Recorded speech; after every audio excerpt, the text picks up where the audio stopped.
नमस्कार दोस्तों, मैं हूं जितेंद्र दीक्षित। 4 पीएम महाराष्ट्र में आपका स्वागत है।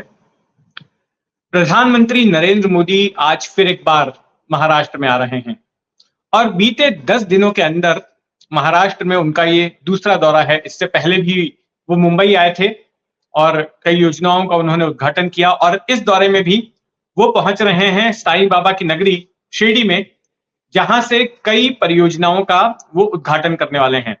राज्य के तमाम अखबारों में मोदी की तस्वीरें छपी हैं। इसके साथ साथ देवेंद्र फडणवीस, एकनाथ शिंदे और अजीत पवार की तस्वीरें छपी हैं, जो सो कॉल्ड महाराष्ट्र की ट्रिपल इंजन की सरकार है। तो सरकार के तीनों इंजन्स की तस्वीर छापी गई है और साथ ही ये बताया गया है कि किन किन योजनाओं का उद्घाटन जो है आज पीएम मोदी करने वाले हैं।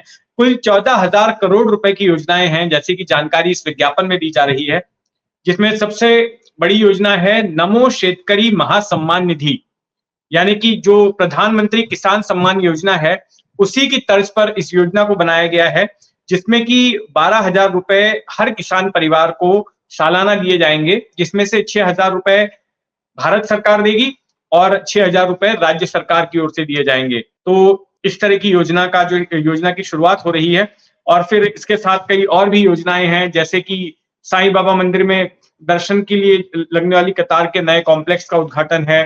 फिर इसके बाद नीलोड़े डैम को जो है राष्ट्र को समर्पित किया जाएगा। फिर कुरुड़वाड़ी लातूर रोड रेलवे का जो सेक्शन है उसका इलेक्ट्रिफिकेशन की शुरुआत होगी। तो इस जैसी तमाम योजनाएं हैं। एक आयुष अस्पताल है अहमदनगर में, उसका उद्घाटन किया जाएगा। तो कुल मिलाकर मोदी फिर एक बार आ रहे हैं महाराष्ट्र और महाराष्ट्र में तमाम सरकारी योजनाओं का उद्घाटन कर रहे हैं, उसकी शुरुआत कर रहे हैं। और अगर बीते साल भर की बात करें तो मुझे लगता है कि साल भर में करीब 7-8 बार मोदी महाराष्ट्र आ चुके हैं। इससे पहले इसी साल उन्होंने मुंबई में एक मेट्रो लाइन की शुरुआत की, पुणे में मेट्रो की शुरुआत की और फिर 2 वंदे भारत ट्रेनों की शुरुआत यहां से की गई, उन्हें हरी झंडी दिखाई मोदी ने। और भी कई योजनाओं की उन्होंने शुरुआत की और अब से कुछ महीनों बाद, हो सकता है 1.5 या 2 महीने बाद, जो भारत का सबसे बड़ा सी लिंक बनने वाला है, ट्रांस हार्बर लिंक, जो मुंबई के शिवड़ी से लेकर के नवी मुंबई के नावा शेवा की तरफ जाएगा, 22 किलोमीटर समुद्र के ऊपर बनाया गया जो पुल है, उसका भी लोकार्पण पीएम मोदी के हाथ से किया जाने वाला है। तो जिस तरह से मोदी बार बार महाराष्ट्र आ रहे हैं, उससे सियासी हलकों में यही चर्चा हो रही है कि ये जो राज्य की ट्रिपल इंजन की सरकार है, तीनों पार्टियों की सरकार है, ये जो तीनों पार्टियां हैं, आने वाले चुनाव मोदी के चेहरे को दिखाकर ही लड़ने वाली हैं। इससे पहले भी 2014 का चुनाव भी जो हुआ था, विधानसभा का चुनाव, वो भी मोदी के नाम पर लड़ा गया। 2019 का चुनाव वो भी मोदी के नाम पर लड़ा गया और अब 2024 का चुनाव, पहले लोकसभा चुनाव है, अप्रैल मई में लोकसभा के चुनाव होंगे और अगर ये मौजूदा सरकार अपना कार्यकाल पूरा कर पाती है तो अक्टूबर तक विधानसभा के भी चुनाव होंगे और ये सभी चुनाव में चेहरा होंगे मोदी। अब विपक्ष जो है चुटकी ले रहा है, खास करके शिवसेना उद्धव ठाकरे गुट की बात करें तो संजय राउत का बयान आया है और कहा है कि भले ही मोदी को बार बार बुला रहे हो और मोदी चेहरे को लेकर जो है चुनाव लड़ने वाले हों, लेकिन इससे कोई फायदा होने वाला नहीं है। वैसे इन तीनों पार्टियों को मोदी के चेहरे की जरूरत क्यों पड़ी है और क्यों इन्हें लगता है कि मोदी ही इनकी नैया पार लगा सकते हैं?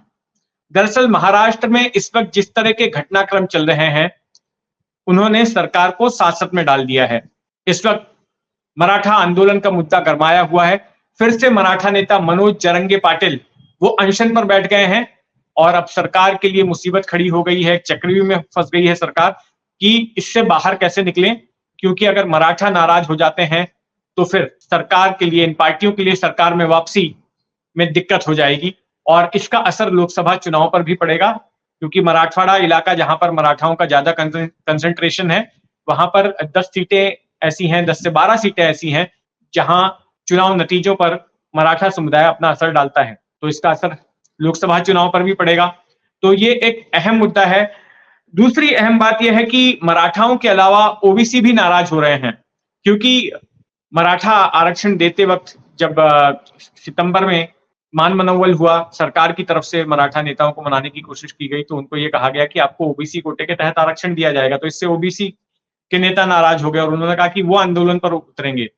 और ओबीसी की एक नेता खुद बीजेपी के अपने पास हैं, पंकजा मुंडे एक बड़ी नेता हैं, वो खुद भी इस बात से नाराज हैं। तो ओबीसी की भी नाराजगी झेलनी पड़ सकती है, ये दूसरा रिस्क फैक्टर है।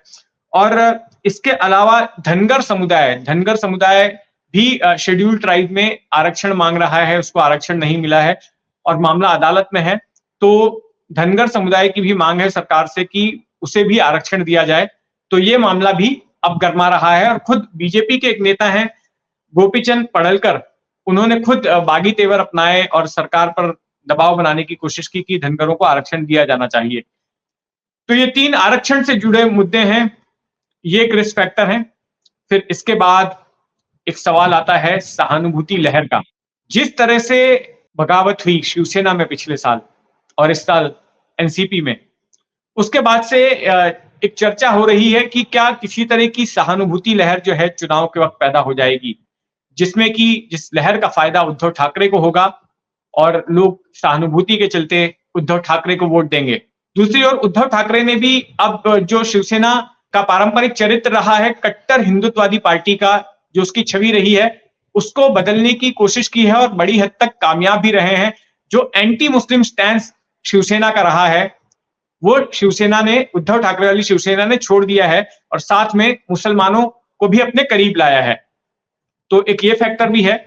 और दूसरी तरफ अगर एनसीपी की बात की जाए तो ये माना जा रहा है कि जिस तरह से अजीत पवार ने बगावत की अपने चाचा शरद पवार के साथ, जो पार्टी के संस्थापक रहे हैं, तो ऐसे में एक सहानुभूति लहर शरद पवार के प्रति भी जनरेट हो सकती है और इसका फायदा उनको हो सकता है। तो ये तमाम बातें ऐसी हैं, ये तमाम फैक्टर्स ऐसे हैं जिसकी वजह से राज्य की ट्रिपल इंजन सरकार, 3 पार्टियों की सरकार चिंता में है और उसको लगता है कि अगर इन सवालों के हल नहीं निकाले गए तो फिर पहले लोकसभा चुनाव में दिक्कत होगी और उसके चंद महीनों बाद जो विधानसभा के चुनाव होने वाले हैं उसमें वापसी मुश्किल हो जाएगी। तो क्या कुछ होता है आगे चल के, यहाँ पर एक और बात मैं आपको बता दूं कि आज पीएम मोदी जब महाराष्ट्र में हैं तो जो मराठा आंदोलनकारी हैं वो प्लानिंग कर रहे हैं, वो योजना बना रहे हैं कि उनके सामने विरोध प्रदर्शन किया जाए और उन पर भी इस बात को लेकर दबाव डाला जाए, क्योंकि इनका ये मानना है मराठा आंदोलनकारियों का कि अगर केंद्र सरकार चाहे तो इस मसले का हल निकाला जा सकता है, तो वो भी होगा। तो मराठा आरक्षण को लेकर या फिर बाकी के जो फैक्टर्स हैं जिसको लेकर शिंदे सरकार चिंता में है, उनको लेकर क्या कुछ हलचल होती है, क्या कुछ डेवलपमेंट होता है, उस पर हमारी नजर बनी रहेगी। आप भी अपनी नजर बनाए रखें 4 PM महाराष्ट्र पर। धन्यवाद।